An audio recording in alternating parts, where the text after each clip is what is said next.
Isdang hasa-hasa o lumahan ang tawag ng karamihan na madalas makikita mo lang sa lutong prito o sinasabawan ng karamihan. Kaya ngayong araw, susubukan natin lutuin sa lutong ginataan. At pagtapos kong linisan ang mga isda, iyakin mo hiniwa-hiwa yung isang pirasong tulingan at ang maluto ang loob ng kanyang laman. At syempre, piprito muna yung ating isda para mamaya sa pagbubuhos ng gata, hindi madurog yung kanyang laman.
Lapot yung sabaw.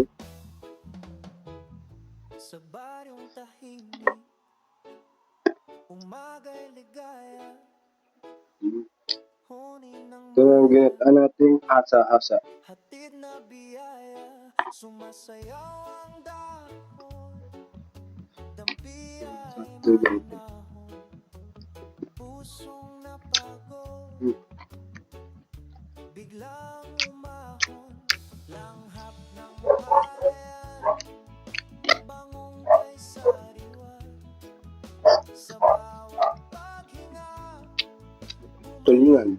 ang diwa.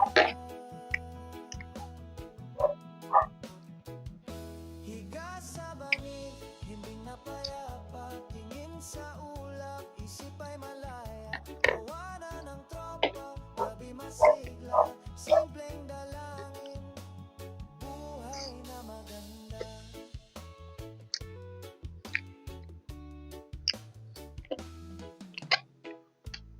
Kape sa baso, tamis ay kasundo, tinapay na mainit, dagdag na ginhawa, kuwento sa silong, tao ay naglalakbay, pagod na balikan,